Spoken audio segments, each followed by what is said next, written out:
11번 문제를 같이 풀어보도록 하겠습니다. 11번 문제를 보면 다음은 자바 코드이다 라고 되어 있죠. 그리고 밑줄에 들어갈 알맞은 코드를 쓰시오 라고 되어 있네요. 밑줄을 찾아보니 new하고 이쪽에 이제 밑줄이 있네요. 그러면 일단 자바 코드라고 했으니까 자바 코드에서 가장 중요한 건 그렇죠, 클래스예요. 그래서 이 클래스를 잘 보게 되면 클래스는 하나가 카라는 게 있고, 그리고 여기 자바 이그잼이라는 클래스가 또 따로 있죠. 그래서 이 자바 이그잼 안에는 이제 메인 메서드가 있게 되고, 그래서 여기서 thread라는 걸 가지고 어떻게 했죠? 생성을 해서 th1이라는 인스턴스 변수를 만들어 줬어요. 그리고 나서 th1 스타트를 했네요. 이게 어떤 코드인지 모르시는 분들, 스레드에 대한 개념이 없으신 분들은 풀기가 어려웠을 수 있어요. 그런데 여기서 new 해서 이제 파라는 걸 가지고 생성을 하게 되는데, 그래서 우리가 이 생성자, 즉 스레드의 생성자에 대해서 알고 있으면 이 문제는 좀 풀기가 쉬웠을 거예요. 그래서 정답은 카인데 다들 잘 맞추셨나요? 한번 같이 살펴보도록 하죠. 그래서 여기서 보면 정답은 카죠. 그래서 여기서 보면 이제 카인데 이 임플리멘트라는 게 써 있죠. 이 임플리멘트를 보신 분도 있고 못 보신 분들도 있을 거예요. 이 임플리멘트는 우리가 구현한다라는 뜻인데, 무엇을 구현한다? 이 런에이블이라는 걸 구현하는데, 이거는 이제 인터페이스인 거예요. 인터페이스를 구현할 때 우리가 임플리멘트를 사용을 해줘요. 그래서 하나하나 같이 살펴보도록 할게요. 일단 여기서 우리가 thread하고 new 한 다음에 들어갔죠. 그때 이 thread라는 걸 보면 생성자가 있겠죠, 그쵸? 네, 생성자를 들어가 보니까 어떻게 돼 있죠? 여기를 잘 보세요. thread하고 runable 그리고 target이라고 되어 있죠. 네, 타겟을 받아서 뭔가를 하네요. 근데 어떤 타입을 받는다? runable 타입을 받는다라는 거죠. 즉 얘가 뭐지요? runable? 모르겠죠. 런에이블을 찾아 들어가 보면 이렇게 인터페이스예요. 그래서 찾아 들어가 보면 인터페이스 런에이블이라는 게 있죠. 그리고 여기에는 뭐가 있다? 런이라는 것도 있어. 그래서 런에이블에 이제 런을 앱스트랙트라고 해서 수상으로 만들어 놓은 거죠. 그렇기 때문에 이거를 구현을 해줘야 되는 거예요. 이 부분이 이해가 잘 안 되시는 분들은 수상 클래스 그리고 인터페이스에 대해서 조금 더 공부해 보면 좋겠습니다. 그래서 런에이블을 구현하겠다라고 해서 뭐를 구현해 준 거예요? 우리가 run이라는 메서드를 구현을 해준 거예요. 여기서 보면 내용이 없죠. 그런데 여기는 우리가 중괄호로 있고 거기에 어떠한 프린트하는 구현 코드가 있는 거죠. 이건 구현이 안 된 거고 이거는 구현이 됐다라고 우리가 생각을 할 수가 있는 거예요. 그래서 이렇게 사용을 하게 되고 th.start라고 하게 되면 이 러네이블에서 런이 실행이 돼서 런이 출력이 되게 되는 거예요. 그러면 우리가 스레드는 무엇인가를 알아야겠죠. 그래서 한번 스레드부터 같이 살펴보도록 하죠. 스레드란 프로세스 내에서 실제로 작업을 수행하는 주체이다 라고 했죠. 그래서 이거는 운영체제에 대한 내용이에요. 근데 운영체제에 당연히 우리가 코드랑 연관이 있겠죠. 그래서 프로세스 내에서 실제로 작업을 수행하는 주체를 우리가 스레드라고 하고, 그 모든 프로세스에는 최소 1개 이상의 스레드가 존재하여 작업을 수행을 한다라는 거예요. 그래서 프로세스와 스레드의 관계, 이런 부분도 이제 운영체제에서 잘 공부해 두면 좋겠습니다. 그래서 2개 이상의 스레드를 가지는 프로세스를 우리가 뭐라고 한다? 멀티 스레드 프로세스라고 한다라는 거죠. 그러면 이 자바 안에도 스레드가 있는데 그 스레드에 우리가 라이프 사이클이라는 게 있어요. 생명 주기죠. 그래서 처음에 여기서 보게 되면 이제 new 해서 생성을 해 주게 되죠. 그리고 스타트를 하게 되면 여기서 우리가 스타트를 하게 됐죠. 그랬을 때 어떻게 돼요? 우리 런에이블 해서 이제 실행 대기 상태로 가지는 거예요. 이런 형태로. 이렇게. 그죠? 그리고 나서 run 이라고 하게 되면 여기서 이제 실행을 하게 되고, 그렇게 하다가 끝나게 되면 stop 해서 종료가 되거나, 아니면 yield 해서 다시 실행 대기 상태로 오거나, sleep 이라고 해서 일시정지 상태로 왔다가 다시 재실행할 수도 있는 이런 형태가 되는 게 이제 thread life cycle이에요. 그래서 이 thread 실행 과정을 조금 더 같이 살펴보게 되면 각 단계는 생성, 준비, 실행, 일시정지, 그리고 종료가 있어요. 그래서 생성 단계에서는 뭐죠? 여기서 아까 우리가 이렇게 간다고 했죠. 생성이 먼저 돼야 되니까, 그래서 thread 클래스를 상속받은 클래스를 정의하거나 runnable 인터페이스를 구현한 클래스를 생성한다 라고 되어 있죠. 그리고 준비 단계, 여기 runnable 이라고 되어 있죠. 그래서 thread가 실행 가능한 상태로 전환된다. 실행 가능한 상태로. 그리고 스케줄러에 의해 선택되면 실행도 될 수 있다라는 거죠. 그쵸? 그래서 스케줄러에 의해서 어떤 스레드가 선택될 수 있는지는 모르겠지만, 선택이 됐을 때 그럼 우리가 뭘 할 수 있다? 실행할 수 있다라는 거죠. 그리고 실행이 되면 실제로 실행이 되면서 그 구현되어 있는 내용들을 실행을 해 주겠죠. 그래서 스레드가 run 메소드를 수행한다라는 거예요. 그리고 일시정지, 스레드가 특정 이벤트 발생을 대기하거나 지정된 시간 동안 일시정지할 수 있다라고 되어 있죠. 그래서 이쪽으로 일시정지할 수도 있다. 그리고 스레드의 실행이 완료되거나 중단되면 종료된다. 이게 종료할 수 있는 스탑이라는 메서드가 있어요. 그래서 이렇게 봤는데, 아, 그러면 스레드에 대해서는 대충 알겠다라는 거죠. 그러면 이제 아까 봤던 이 인터페이스는 뭔데라고 생각을 할 수가 있겠죠. 그쵸? 그 인터페이스를 구현하는데 implement라는 걸 쓴다라고 했어요. 그 인터페이스는 뭔데라는 거죠. 인터페이스는 역할을 부여하는 거고, 추상 메서드로 구성된다라고 했죠. 추상 메서드. 그래서 추상 메서드, 추상이 우리가 abstract죠. 그래서 아까 위에서 이제 abstract를 봤을 거예요. 근데 추상 클래스 내에서는 추상 메서드를 할 때는 abstract를 써주지만 인터페이스에는 안 써줘도 상관이 없습니다. 그래서 인터페이스 정의 및 구현을 보게 되면 우리가 이 구현할 때 뭘 쓴다? implement라는 키워드를 사용한다. 그리고 구현체 클래스는 해당 인터페이스를 구현하는 클래스를 이야기하는 거죠. 즉 여기서 보면 이 카라는 클래스가 구현체 클래스가 될 수 있겠죠. 그럼 이 구현체 클래스는 모든 추상 메서드를 오버라이딩 해야 된다라고 했죠. 오버라이딩이라고 많이 들어보셨나요? 오버라이딩과 오버로딩은 굉장히 중요한 개념이기 때문에 잘 공부해 두면 좋겠습니다. 그래서 이제 인터페이스의 장점을 보게 되면 프로그램 설계의 명확성, 내가 어떻게 설계할지를 정확하게 할 수가 있다. 그리고 서로 다른 객체의 관계성을 부여할 수 있는데 그게 업캐스팅 가능하다라는 거죠. 이것도 다양성에 대한 내용이에요. 그리고 한 객체를 다양한 인터페이스로 해석 가능하다. 이제 다양성에 대한 내용. 그래서 인터페이스는 이런 내용인데, 여기서 봤던 이 예제는 너무 짧기 때문에 조금 더 이해하기 쉽도록 제가 예제를 하나 해봤어요. 그래서 여기서 보게 되면 이제 인터페이스가 있죠. 여기 보면 알람이라는 인터페이스를 만들어 놨어요. 알람에는 당연히 비프, 삑삑거리는 소리와 플레이 뮤직, 우리가 음악이 나올 수도 있겠죠.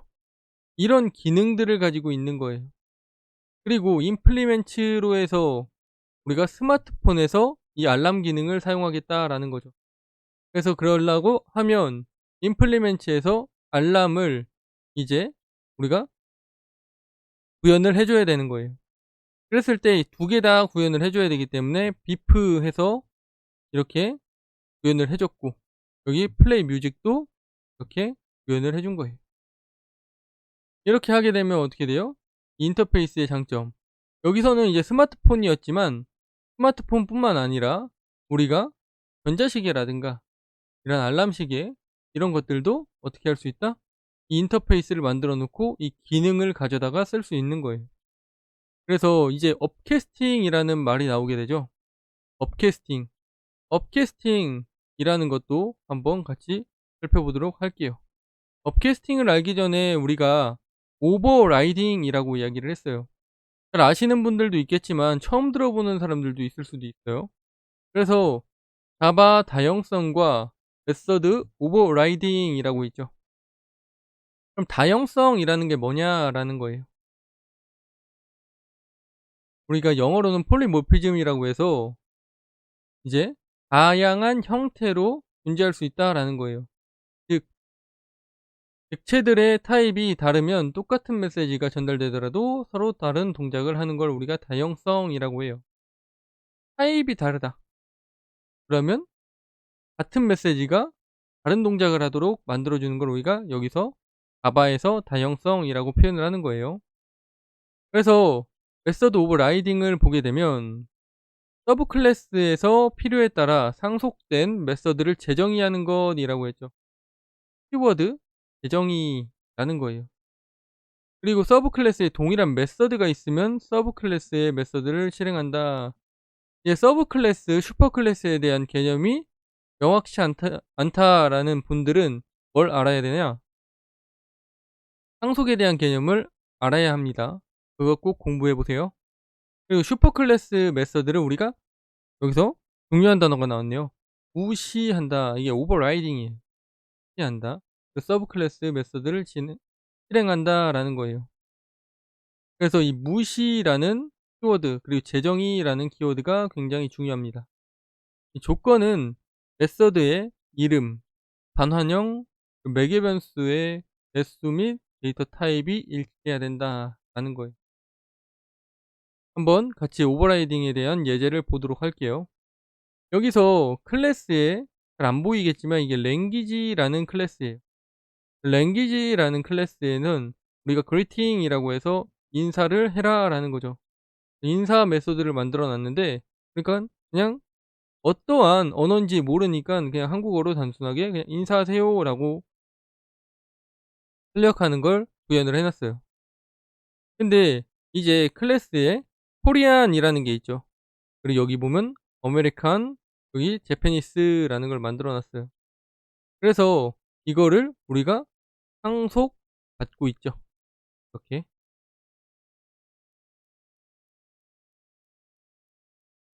그렇게 상속을 받고 있기 때문에 구현할 수 있겠죠. 다시 클래스에서. 그래서 똑같이 구현을 하는데 greeting, greeting, greeting 하고 여기서 어떻게 했죠? 여기서 인사하세요였는데 코리안이니까 안녕하세요라고 했어요. 그런데 아메리칸이니까 어떻게 했다? 우리가 헬로우라고 했어요.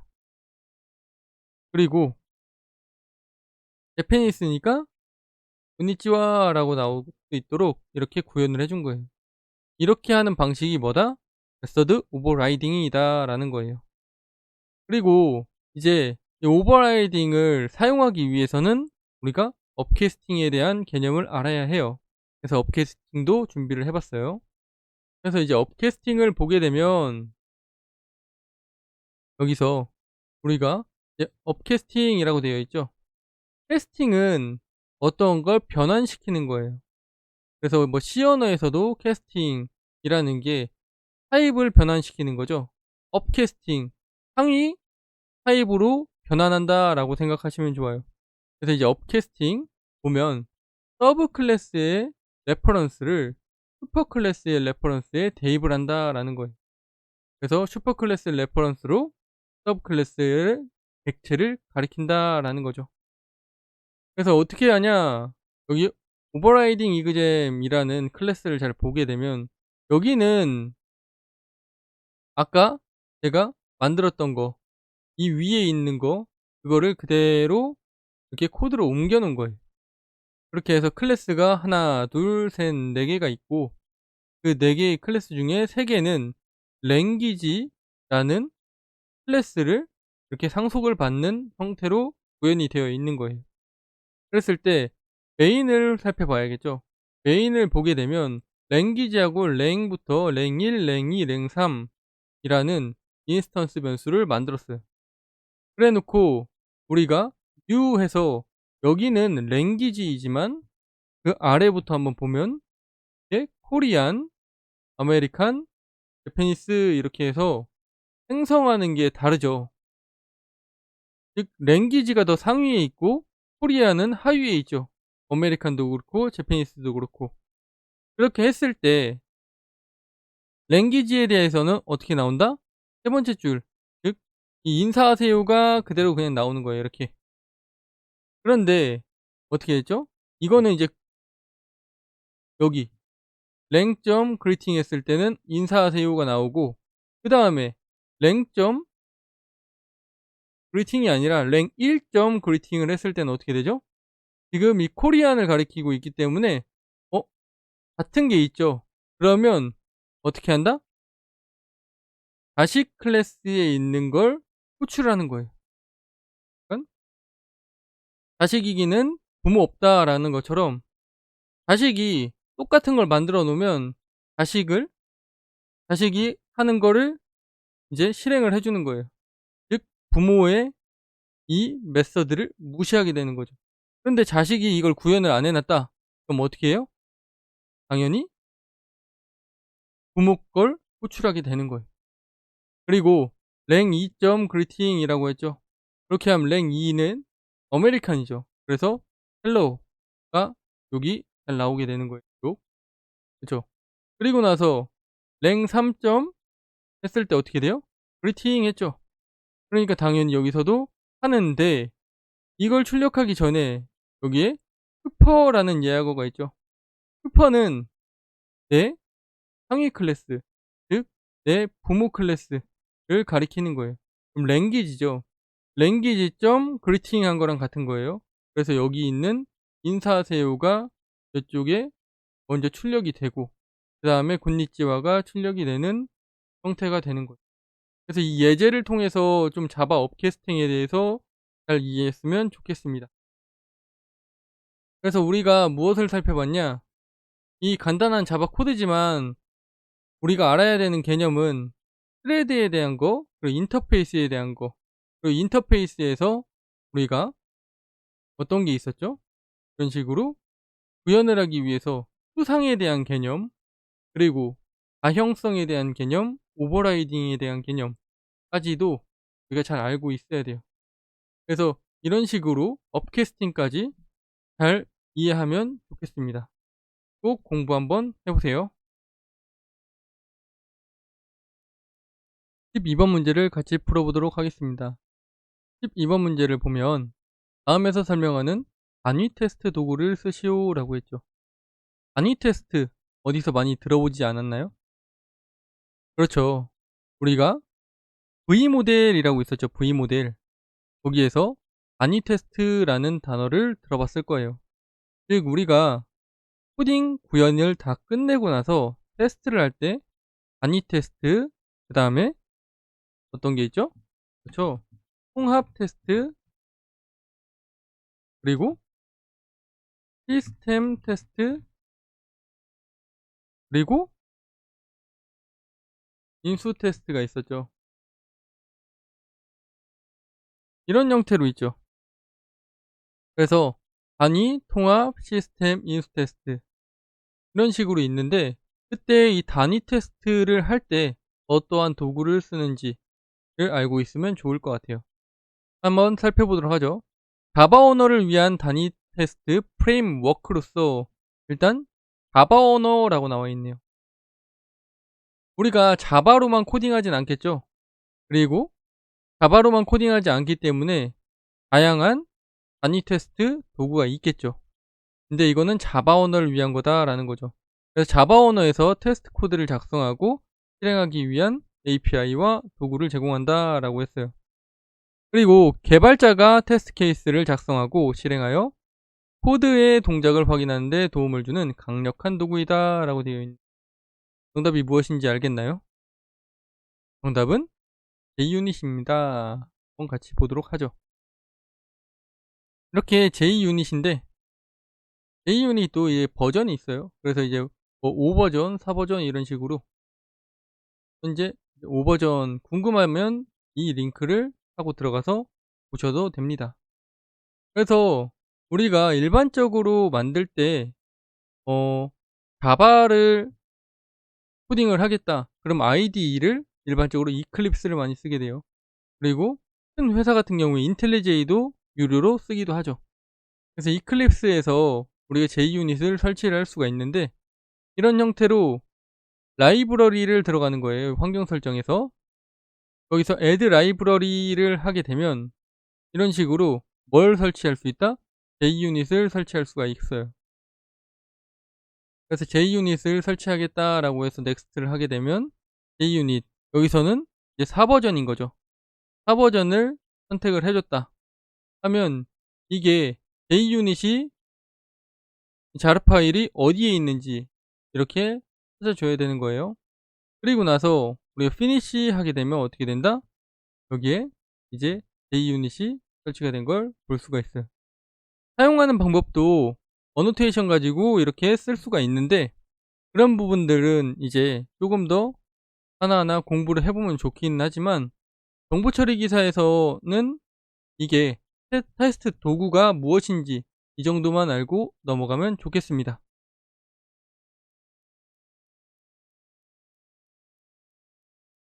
13번 문제를 같이 풀어보도록 하겠습니다.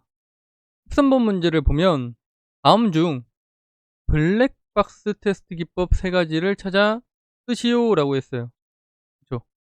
보기가 다음과 같이 나와 있는데 이 10개 중에 블랙박스 테스트 기법 3가지를 찾아서 쓰라는 내용이네요.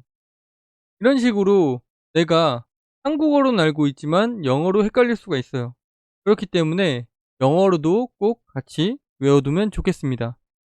하나하나 살펴보게 되면 스테이트먼트 커버리지라는 게 있고 이퀴밸런스, 파티셔닝, 그리고 디시전 커버리지, 그리고 커즈 디시전 그래프, 커즈 이펙트 그래프, 그리고 베이스 패스 커버리지, 베이스 패스 테스팅, 바운더리 밸류 어널리시스, 바운더리 디비전 어널리시스, 컨디션 커버리지라는 게 있네요.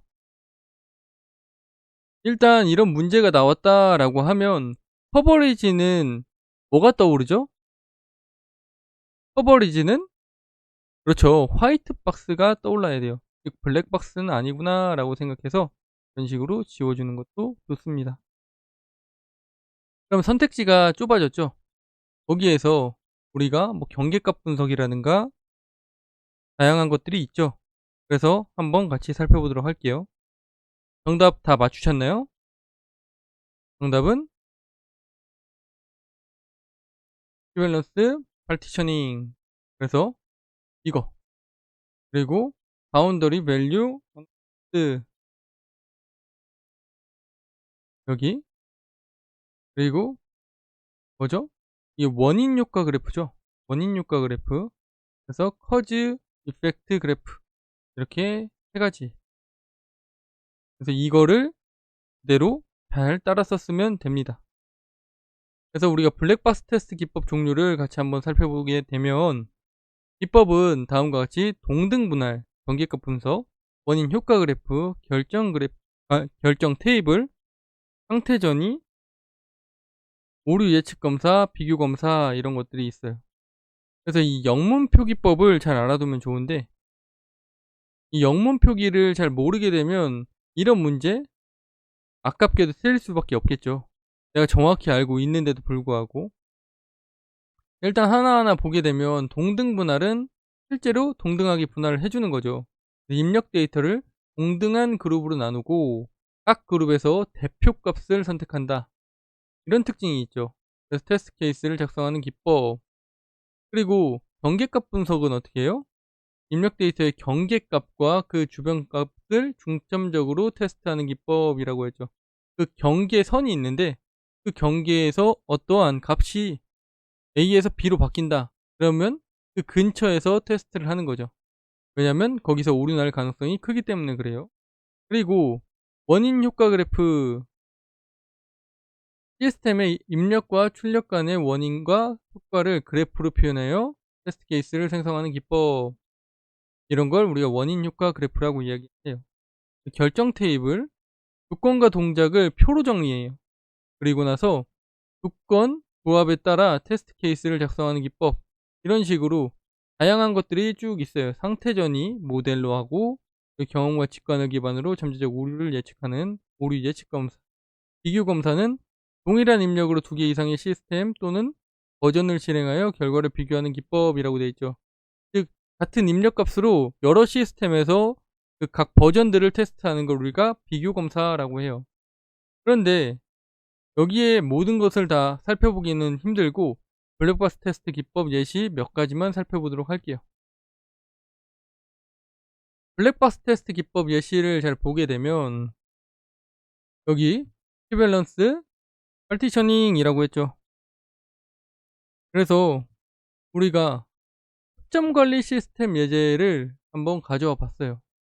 여기에 대한 내용은 이 사이트에 잘 쓰여 있으니까 한번 살펴보면 좋을 것 같네요.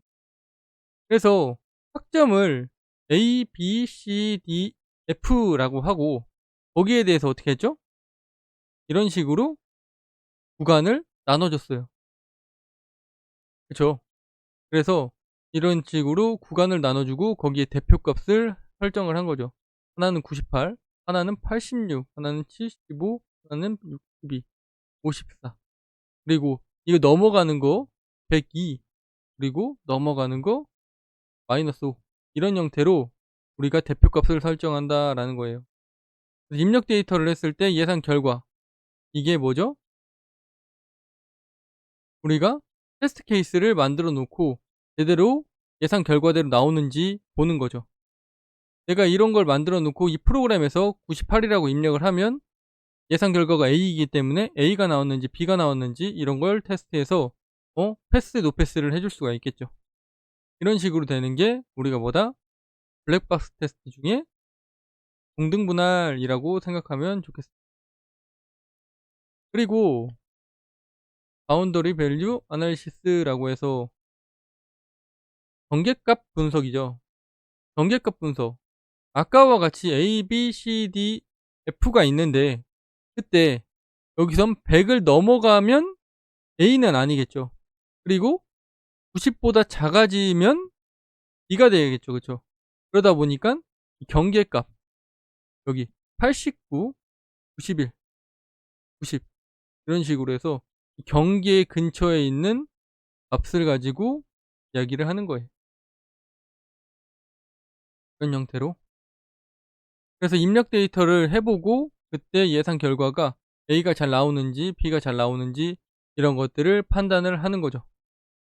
그래서 100, 99 그리고 91 여기는 100과 99, 91은 당연히 A가 나와야겠죠. 이런 식으로 우리가 테스트 케이스를 작성하고 잘 나오는지를 판단하는 게 이게 번개값 분석이에요. 아, 이런 식으로 되는 거구나. 이렇게 알면 좋고.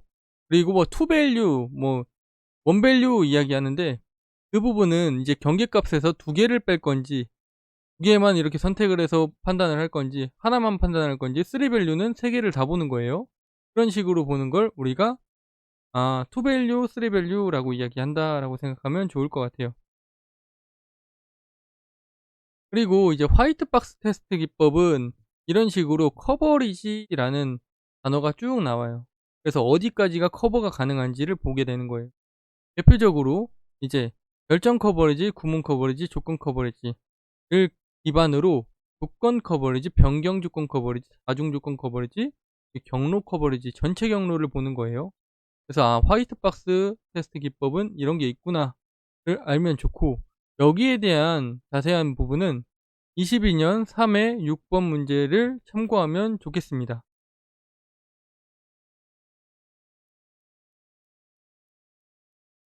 14번 문제를 같이 풀어보도록 하겠습니다. 14번 문제는 피어너 코드네요. 여기에서 변수 num의 값이 5인 경우에 입력값이 5인 경우에 출력값을 쓰시오 라고 되어 있는. 그래서 이제 C 언어에서 메인 함수부터 봐야겠죠. 메인 함수를 보게 되니까 num이라는 변수가 인트형 변수가 하나가 있고, scanf해서 num을 받았죠. 그래서 num에 어떤 값을 입력을 했는데 그 값이 5다라는 거죠. 5를 입력했을 때 그때 어떻게 해요? 이렇게 호출을 했죠. 그러면 펑크5를 호출을 했다라는 거죠. 그러면 펑크5는 여기 있죠, 여기. 여기에서 보게 되면 이 함수에서 여기에 5가 전달이 됐고, 현재 num은 5가 될 테고, 그래서 이 코드가 다 돌아갔을 때 그때 결과값을 쓰세요 라는 거죠. 정확히 정답을 아시겠나요? 이 정답을 아시기 위해서는 제기함수라는 거를 알아야 돼요. 그래서 우리가 제기함수에 대해서 같이 살펴보도록 할게요. 이 정답은 120이에요. 다들 맞추셨나요? 일단 한번 코드를 보면서 제기함수가 무엇인지 보도록 하죠. C 제기함수 소스 코드를 보게 되면 똑같은 코드를 가져왔어요. 그런데 여기는 이제 색깔이 없기 때문에 이렇게 색깔로 보면 조금 더 보기가 쉬워요. 그래서 처음에 펑크 아까 5라고 했죠. 펑크 5를 실행을 하게 되면 어떻게 되죠? 이쪽으로 실행이 되겠죠. 그러면 num이 5가 되니까, 그러면 여기서 true예요, false예요? 그렇죠. 여기에서 값이 num이 5면 1보다 작거나 같지 않죠. 그래서 if문을 타지 않아요. 그러면 이제 return을 할 건데 그때 num 값은 5가 되고, 그리고 이 곱하기 func f라고만 할게요. 그리고 나서 여기서 보면 뭐예요? 5 빼기 1이니까 4가 호출이 되겠죠. 그래서 이런 형태로 되는 거예요.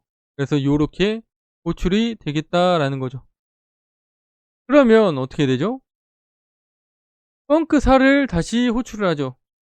즉 이걸 제기함수라고 얘기를 해요. 본인의 함수에서 다시 본인을 계속 부르는, 다시 이렇게 호출하는 걸 우리가 제기함수다라는 거죠. 그래서 다시 func4를 보게 되면 4 곱하기 func3을 호출하게 되죠. func3은 또 다시 3 곱하기 func2를 호출하게 되고, func2는 2 곱하기 func1을 호출하게 돼요. 이렇게 쭉 가면서 호출을 하게 되는데 그때 이 순서대로 어떻게 돼요? 이렇게 해서 하나하나 쌓이게 되는 거예요. func5부터. 이걸 우리가 스택 구조라고 이야기를 해요. 스택 구조는 이 밑이 막혀 있는 거예요. 그렇기 때문에 우리가 넣는 거, 빼는 거, 이걸 우리가 푸시라고 하고 빼는 걸 팝이라고 이야기를 하죠. 그래서 이런 식으로 들어간다라고 생각을 하시면 좋고, 이게 이 구조가 조금 어렵다라고 생각되시는 분은 책이, 똑같은 책이 여러 권이 있어요. 그 책을 하나의 박스에, 정확히 책 한 권만 들어가는 박스에 크기가 쭉 있는 거죠. 그래서 이렇게 만들어져 있다라고 생각하면 여기에 더 이상 공간이 없겠죠. 이 박스의 크기와 책의 크기가 같아서 책 한 권만 딱 들어갈 수 있는 거예요. 옆으로는 못 들어가고. 그래서 쭉 이렇게 쌓여 있다라고 생각하면 좋을 것 같아요. 그래서 이런 형태다라는 거죠. 그랬을 때 func1은 이 if 조건이 만족하기 때문에 답이 1이 나와요. 그럼 func1이 1이라는 걸 우리가 알게 됐죠, 여기서. 그러면 이건 1이니까 그럼 얘가 뭐죠? 이게 1이 되죠. 그럼 이게 뭐가 돼요? func2죠. 그럼 func2에 대해서는 여기까지가 func2겠죠. 그쵸? 그럼 func3은 어떻게 돼요? 이 전체가 func3이 되겠죠. 그쵸? func3은 이거니까 요만큼. 그런 식으로 해서 func4는 여기까지 해서 어떻게 돼요? 이게 func4가 되는 거예요. 그쵸? 그래서 이런 식으로 했을 때 전체 결과가 120이 나온다라는 거죠. 그래서 이렇게 스택 구조로 쭉 쌓이고 하나하나 뽑히기 때문에 펑크 1, 펑크 2, 펑크 3, 펑크 4, 펑크 5 이런 식으로 출력이 된다라고 생각하시면 좋아요. 그러면 여기서 재기함수의 호출과 계산 과정을 볼 거예요. 그래서 재기함수의 호출 순서와 계산 과정을 보게 되면 여기서 호출을 할 때는 어떻게 되죠? 이런 식으로 쭉 리턴해서 이 값을 모르는 상태예요. 그러니까 팩토리얼 하고 그 다음에 또 팩토리얼 하고 팩토리얼 하고 팩토리얼 하고, 즉 내가 값이 나올 때까지 계산을 하는 거예요. 나오고 나면 그때부터 순차적으로 반환하는 거죠. 그런 형태가 뭐예요? 이 스택 형태인 거예요. 스택 형태. 그래서 쭉 F5부터 1, 2, 3, 4, 5 이런 형태로 쌓고, 반대로 나올 때는 어떻게 돼요? 1, 2, 3, 4, 5 이런 형태로 가면서 출력이 돼서 마지막에 펑크 5가 출력이 되는 이런 형태가 재기함수다라고 생각하시면 좋을 것 같아요. 그 재기함수의 대표적인 게 이제 피보나치 수열인 거고, 우리가 재기함수를 쓰는 이유는 이렇게 만들었을 때 굉장히 효율적이에요. 그래서 알고리즘을 좀 공부해 보신 분들은 아마 재기함수를 굉장히 많이 봤을 거예요. 그래서 재기함수는 정말 이제 C 언어에서 굉장히 중요한 거고, 그리고 이 재기함수를 잘 활용하는 그런 문제들이 많이 나오고 있기 때문에 재기함수에 대해서 공부해 보면 좋겠습니다. 15번 문제를 같이 풀어보도록 하겠습니다. 15번 문제를 보면 다음은 변수 num에 입력된 정수를 역순으로 출력하는 프로그램이다 라고 되어 있죠. 어떤 정수가 입력이 되면 그 정수를 역순으로 출력하는 프로그램인가 보네. 이 각 번호에 들어갈 알맞은 연산자를 쓰시오 라고 했어요. 그래서 이 각 번호는 1번, 2번, 3번이 있네요. 그래서 여기에 알맞은 연산자를 써주면 되겠죠. 그래서 예를 들어서 변수 num에 5, 2, 3, 4를 입력했다라고 하면 이거의 역순인 4, 3, 2, 5가 출력이 되는 거예요. 그래서 1, 2, 3, 4가 되면 어떻게 됐죠? 여기서 출력 결과는 이렇게 4, 3, 2, 1이 나온다라고 보면 되는. 단 5, 2, 3, 0처럼 0으로 끝나는 숫자는 우리가 고려하지 않는다라는 거예요. 이런 조건 안에 어떻게 넣어주면 1, 2, 3, 4라는 이 변수 값이 4, 3, 2, 1로 변해서 리절트에 들어가서 출력이 될까라는 거죠. 그래서 이런 문제를 풀기 위해서는 우리가 연산자에 대해서 잘 알고 있어야 되고, 이런 식으로 알고리즘이 있으면 충분히 이렇게도 만들 수 있겠구나 라는 걸 잘 알아두면 좋겠습니다. 다들 정답 맞추셨나요? 정답을 한번 살펴보도록 하죠. 정답은 이렇게 됩니다. 그래서 우리가 이렇게 되겠죠. 퍼센트 그리고 나누기. 그러면 보통 이 비교는 잘 알게 되는데 이 퍼센트 연산자 그리고 나누기 연산자의 쓰임새에 대해서 잘 모르시는 분들이 많아요. 퍼센트와 퍼센트인 나머지 연산자와 나누기 연산자는 정말 중요하게 돼요. 그 이유는 퍼센트는 이제 소수를 구할 때 아니면 배수를 구할 때 이럴 때 정말 많이 쓰게 되고, 나누기 같은 경우에는 어떻게 한다? 우리가 이렇게 자릿수를 찾아줄 때 나누기를 굉장히 많이 쓰게 돼요. 그래서 이 연산자가 어디에 잘 활용되는지를 알면 이제 문제 풀기가 좋겠죠. 이게 아주 좋은 문제이기 때문에 한번 같이 살펴보도록 하죠. 이 정수를 역순으로 출력하는 소스 코드이죠. 그래서 이제 하나하나 보도록 하죠. 답은 이렇게 된다고 했죠. 그래서 이걸 보게 되면 num이 우리가 1, 2, 3, 4였는데 1, 2, 3, 4였는데 그게 리절트는 4321이 되는 거죠. 네? 4321이. 그래서 이제 디버깅 표를 하나 만들어 봤어요. 그래서 이 내용을 이렇게 디버깅 표로 만들어 본 거예요. 그러면 처음에는 num은 1, 2, 3, 4였고 div 값은 10이죠. 그리고 나서 리절트는 0이에요. 근데 div 값은 변치가 않죠. 그렇기 때문에 그냥 여기 디버깅 표에 넣지 않았어요. 변하는 거는 num과 리절트니까 num과 리절트를 중심으로 보는 거예요. 이렇게 만들어 봤을 때 어떻게 되죠?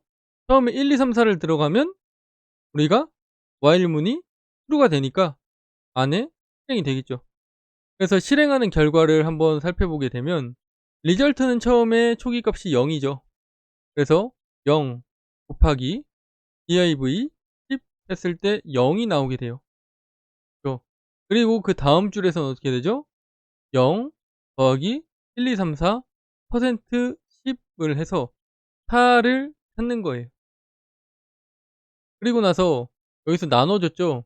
그래서 num은 1, 2, 3, 4이고 나누기 10을 해서 1, 2, 3을 찾아주는 거죠. 즉 여기에서 뭐가 필요할지를 잘 생각을 해야 되는데 리절트의 결과가 어떻게 됐죠? 4, 3, 2, 1이죠.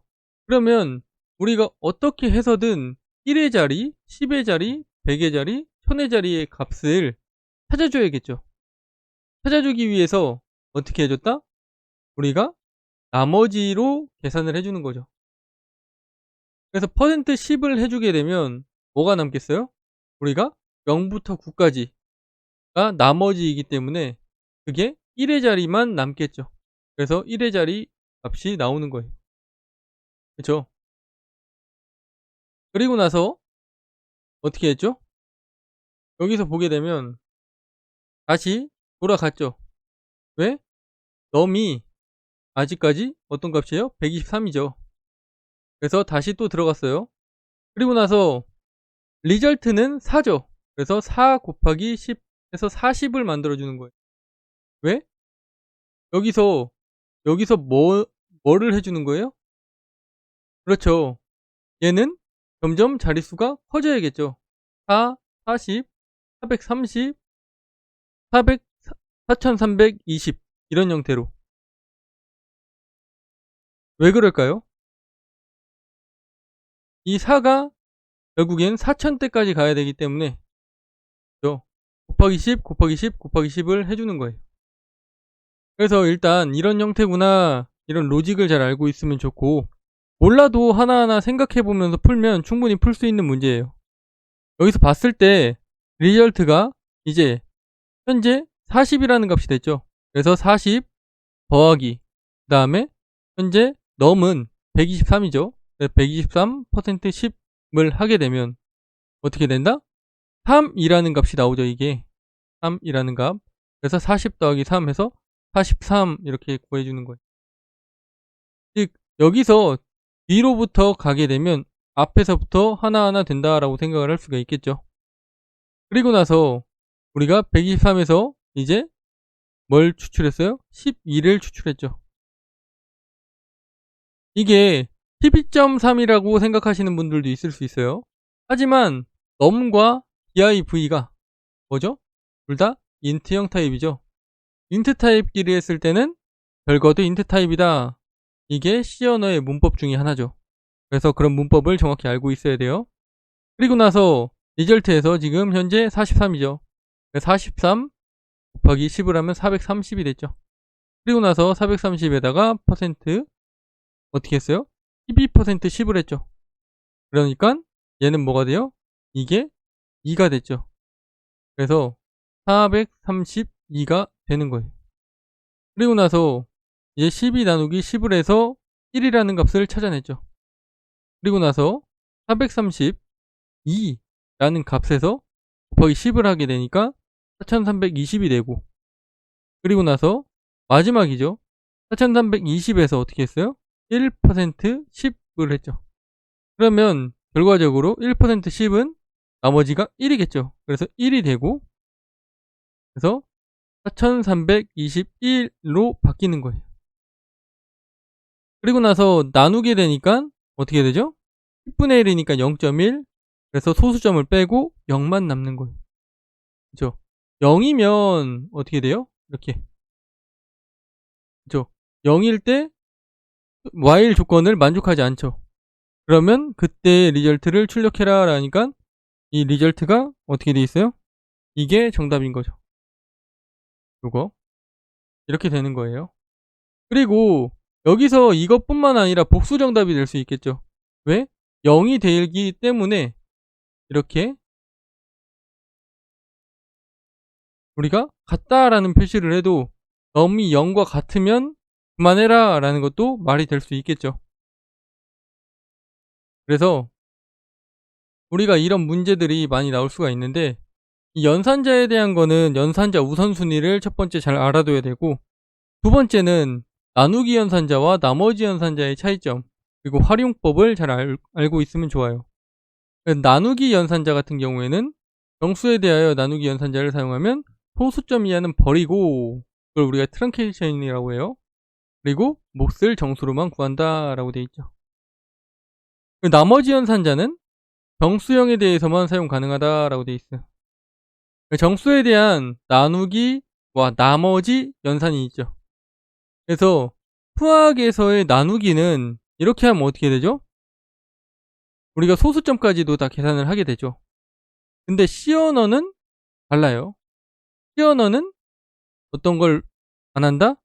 이게 인트 형태의 정수형, 정수형이면 소수점을 없애준다. 왜? 같은 타입이 돼야 되기 때문에. 그래서 1만 나와요. 그리고 나머지는 어떻게 돼요? 5% 3을 하게 되면 나눈 나머지는 2죠. 그래서 나머지는 2 이렇게 출력이 되는 거예요. 그래서 나누기 연산자와 나머지 연산자의 활용법에 대해서 잘 공부해 두면 어떠한 알고리즘이 나왔을 때 충분히 문제를 풀 수가 있고 이런 부분으로 문제가 많이 출제가 되고 있으니까 한번 잘 공부해 보면 좋겠습니다.